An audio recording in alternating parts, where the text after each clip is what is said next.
1978-79 yılında da Kandil'in Nokan kesiminde peşmergelik yaptım. Rahmetli İmam Celal Talabani'ye korumalık yaptım. Önemli gelişmeler ondan önce yaşandı. Ondan önce Koruyelik sürecinde yaşandı. KDP ile yaşandı. 700 kişilik bir grup Yeneke'den Zaho'ya gitmek üzere Hakkari bölgesine geldiler. Bu 700 kişilik grubun 3 lideri Ali Askeri, Doktor Halit, Şeyh Hüseyin KDP güçleri tarafından Beyrman köyünde katledildiler. Gelen grup 700 kişiydi. Bunun yarısına yakını Çukurca ve Beytşap bölgelerinde katledildi. Ama diyeceğim şu, KDP 1946'da kuruluşundan sonra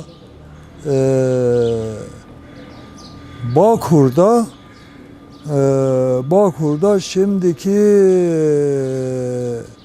Habur 2 köprüsünün olduğu bölge Beytşap Uludere arası Hedriş bölgesinde ana karargahlarını kurdular. Oradan örgütlenmeye başladılar.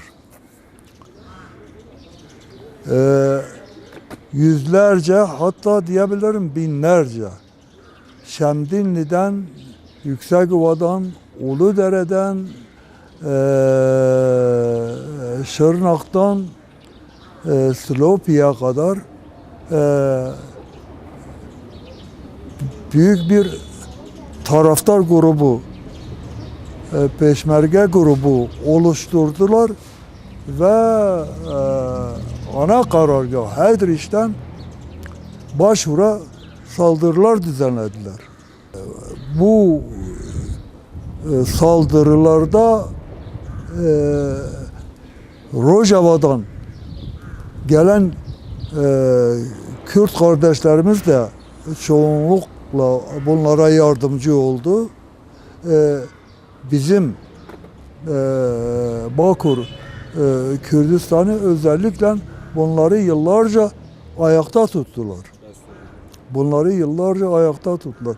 Fakat şimdi kendileri söylüyordu, bir parçanın kurtuluşu üç parçanın kurtuluşunu yakınlaştırır. KDP bir parça buyurun kurtuldunuz. Şimdi üç parçanın başına bela olmuşsunuz. Her gün sorun yaşatıyorsunuz. Niye ulusal kongreye yanaşmıyorsunuz? Niye ulusal kongreyi her zaman bertaraf etmeye çalışıyorsunuz? Neden korkuyorsunuz? Neden kaçıyorsunuz? Gelin, Kürt Ulusal Birliği oluşacak. İstemleri, talepleri nedir? Yine bizim büyük kardeşlerimiz olarak siz çözün. Siz ne istiyorsunuz? Bunu yaptınız. Yetmiyormuş gibi Roşulat'ta, 82'de, Muhabat'ta, Huy'da, Senandaş'ta, Sınah'ta, Serdeş'te Doktor Kasımlı güçlerini katlettiniz, katliamdan geçirdiniz. Kendisi Avrupa'ya gitmek zorunda kaldı. İran KDP'sinde tasfiye ettiniz. Siz ne istiyorsunuz? Yani yapmak istediğiniz ne? Bunu anlamak istiyoruz. Bugün her tarafa saldırıyor. Her tarafa saldırıyor. Ya bunları her defasında Bağkur, Kürtleri bunları her defasında bunlar çukura batmıştı, çukurdan çıkardılar. Bunları başüstü yaptılar. Halen hiçbir şey yapmamışlar gibi devam ediyorlar. Zaten kimseyi artık muhatap almıyorlar. Çünkü güç onlarda, para onlarda. Ya zaten bunlar ulusal kongreye yaklaşmadıkları için, ulusal kongreyi kabul etmedikleri için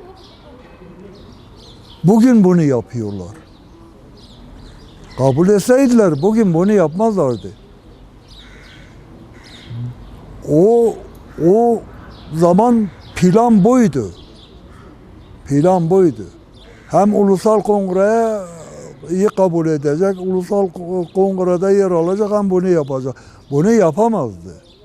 Fakat bunu da çok iyi bilsin o aile. Kürtler eski Kürtler değil.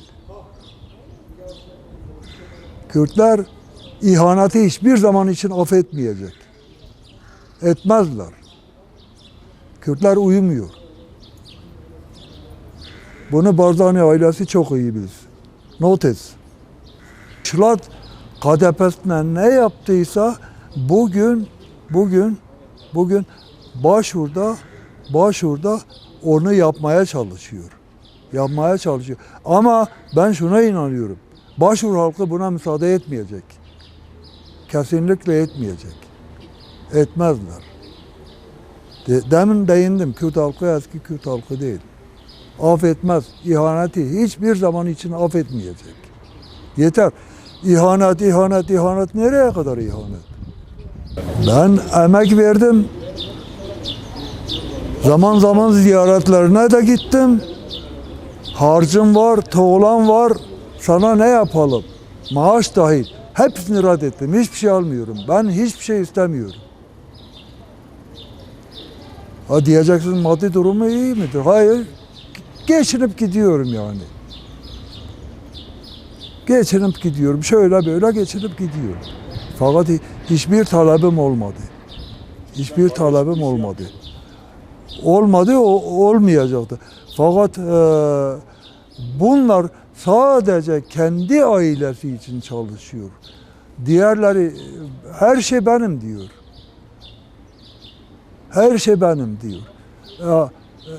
Ve bunun yapmak istediği tek adam rejimidir.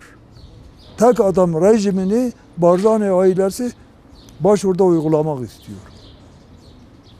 Kusura bakmasın, Kürt halkı kabul etmez. Nasıl Türkiye'de tek adam rejimini kabul etmiyorsa başvurda da kabul etmeyecek. Son olarak söylemek istediğim, ulusal birliğimizi kesinlikle yitirmeyelim. Bunu pekiştirmeye çalışalım. Barzani ailesi son pişmanlık ona fayda etmeyecek. Ulusal birliğe davet ediyor.